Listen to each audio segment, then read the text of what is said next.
Students, so in this note set, we're going to take a look at a way of representing valence electrons in compounds called Lewis structures.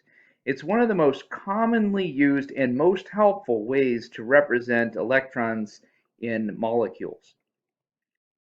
Let's take a look at some pictures that look kind of like chemistry.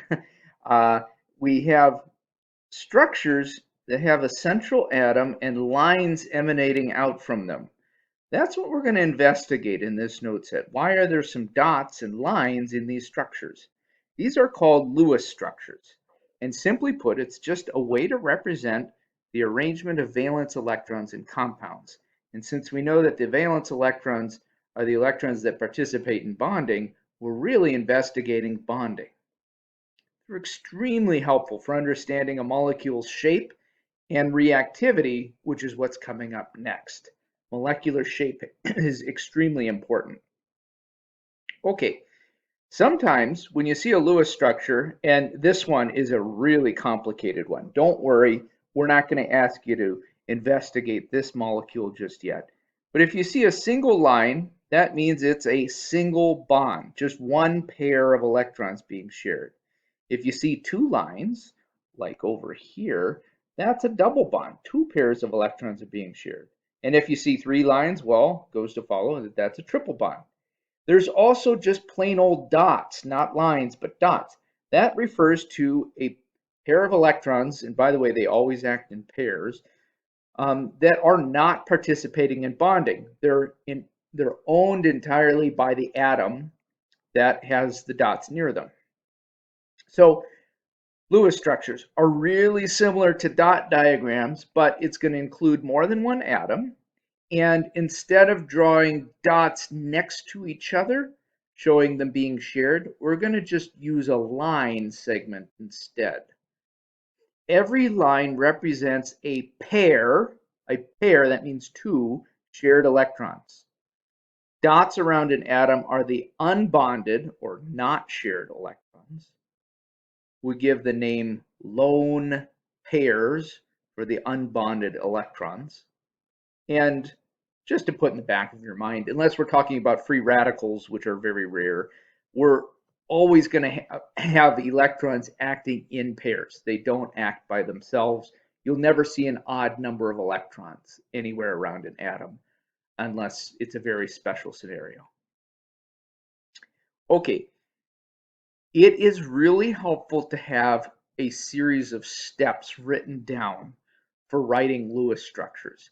I'm going to ask you to write down these 6 steps, and we're going to reapply them to several sample problems. So take your time writing these down. Number 1, draw dot diagrams for every atom in the compound. So a question is going to start with a formula for a compound. The first thing you should do is draw a dot diagram for every single atom that appears in that compound. Dot diagrams, of course, are showing the number of valence electrons around a neutral atom. Or if it's indicated that it's an ion, then you would draw the number of valence electrons for the ion. 2, add together the number of dots from each atom. So if you've got 5 atoms, count up how many dots there are around each of the 5 atoms to come up with a total. Having that total is really important. We need to know the total number of valence electrons before we can proceed.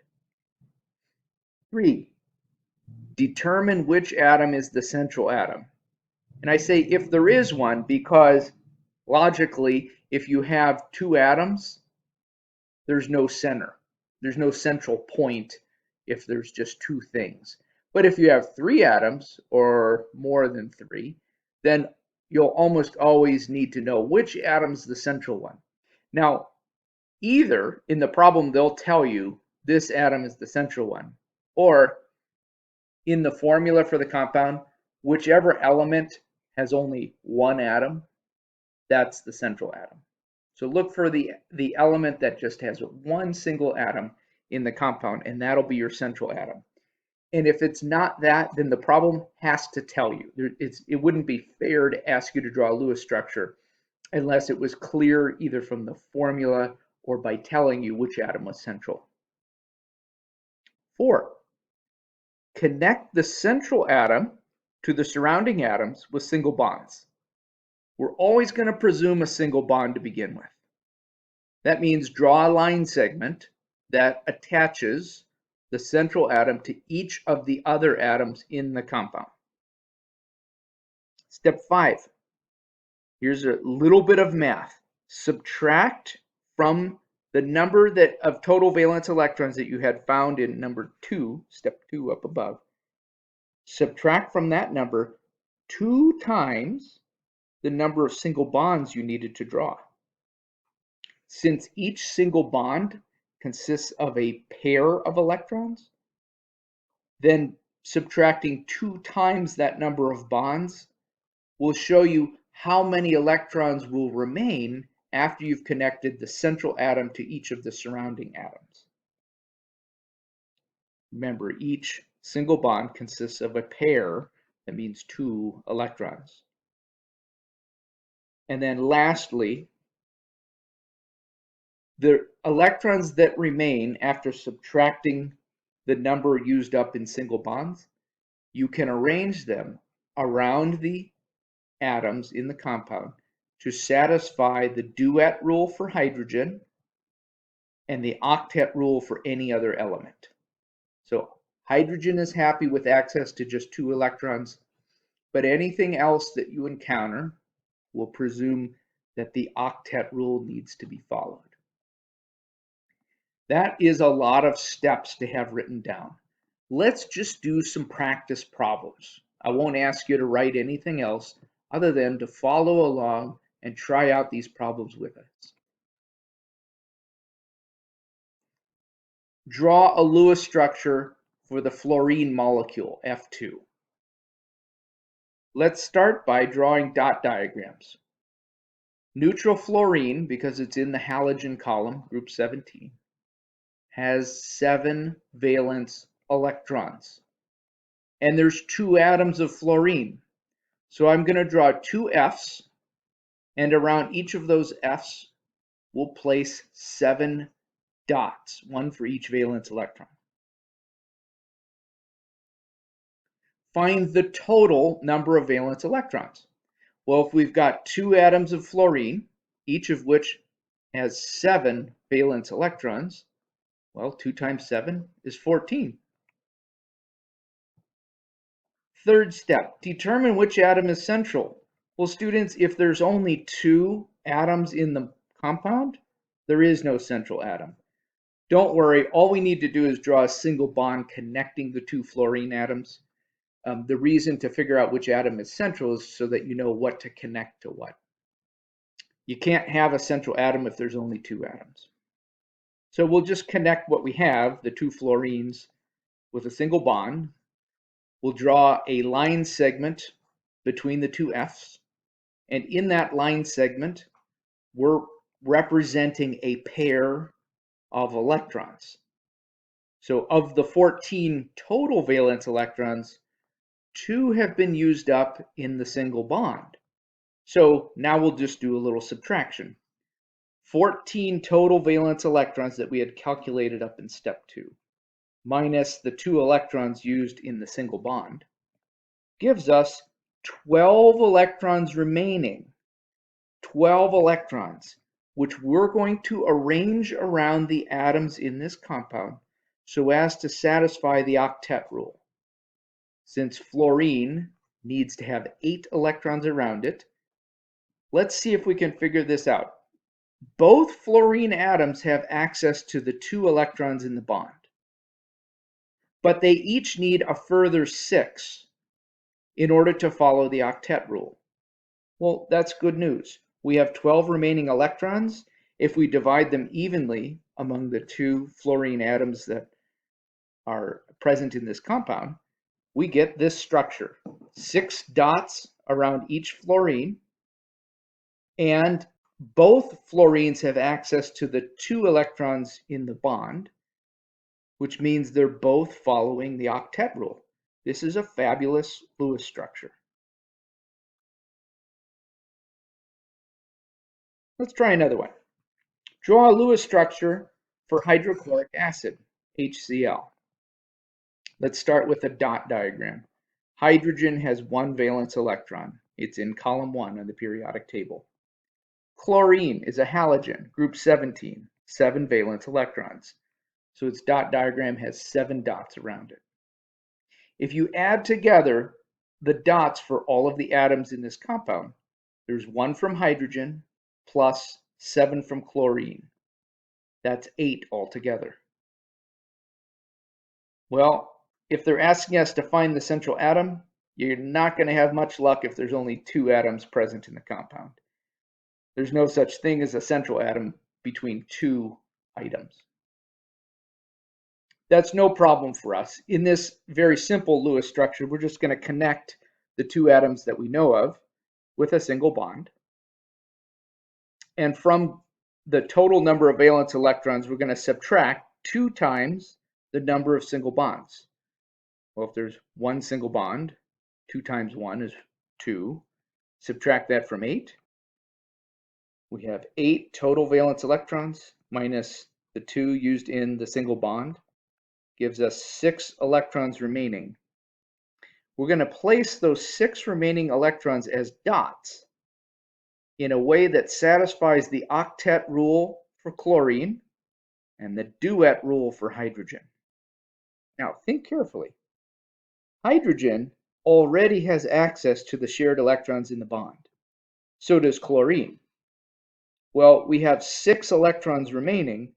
All we need to do is place 6 dots around chlorine to allow chlorine to satisfy the octet rule.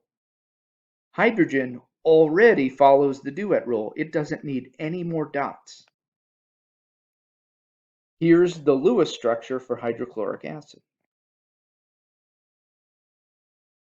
Let's try something a little bit more challenging. I think you're catching on to the simpler Lewis structures. Let's try one with more than just 2 atoms. Draw a Lewis structure for phosphorus trihydride, PH3. Let's begin by drawing dot diagrams for each atom. There's 1 phosphorus. Phosphorus is in group 15, right below nitrogen. 5 valence electrons.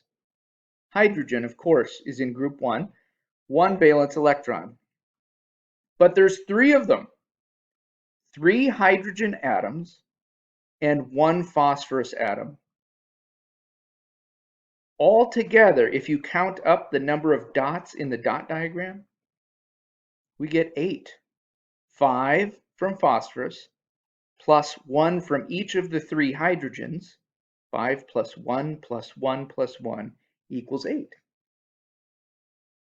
Now we can think about the central atom. Whichever element there's only 1 of, that's going to be your central atom. In this case, there's only a single phosphorus atom. That's your central atom.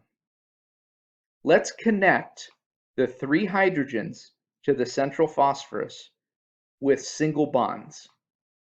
So we call this a skeleton structure. It's just going to show us the bones of how the Lewis structure is matched up. A central phosphorus with 3 single bonds emanating outwards from it. Each of the single bonds contains a pair of electrons. So a little bit of math here. We'll subtract 2 times the number of single bonds from the total number of valence electrons. We have the total number up above, 8. 8 minus 2 times 3. What is that? 2. 8 total electrons minus the 6 used up to make the single bonds between phosphorus and hydrogen gives us just 2 remaining electrons. We're going to place those remaining 2 electrons in a way that allows us to satisfy the octet rule for phosphorus and the duet rule for hydrogen. Well, check this out, students.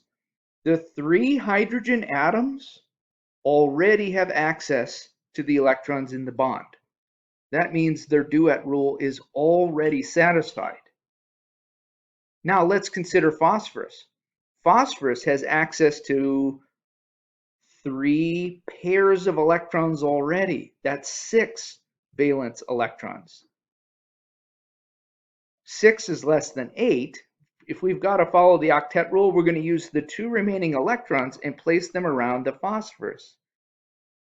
Here's your Lewis structure for phosphorus trihydride. A lone pair of electrons around the central phosphorus and 3 single bonds emanating outwards from it. A beautiful Lewis structure. Let's try another one. Carbon tetrachloride, CCl4. This time, the numbers are going to get big, but don't get scared by big numbers. It's the same basic concept. Let's first draw a dot diagram for each atom in this compound. Carbon has 4 valence electrons, group 14. Chlorine, it's below fluorine, it's a halogen, group 17, 7 valence electrons. And there's 4 of them. Holy cow. If you count up all these dots, let's do multiplying. So 7 dots around each chlorine, and there's 4 of them. 7 times 4, that's 28, plus another 4 around carbon. That gives us a total number of valence electrons of 32.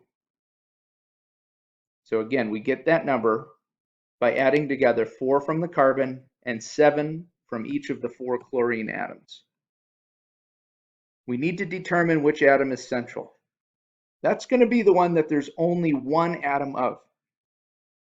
Carbon in this case. CCl4, there's only one carbon atom, that's the central atom. Let's connect the atoms from the central atom to the outward surrounding atoms with single bonds and just draw that structure.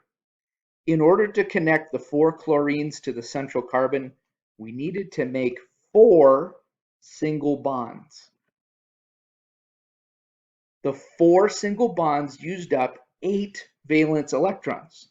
So we're going to subtract from our 32 total valence electrons 2 times the number of single bonds, 2 times 4, and get the number of electrons remaining. So 32 total valence electrons minus 8, because there's 4 single bonds, each of which consists of a pair of electrons. And if you do the math, that gives us 24 remaining electrons. We need to distribute those 24 remaining electrons so as to satisfy the octet rule. Now, there's no hydrogen in this compound.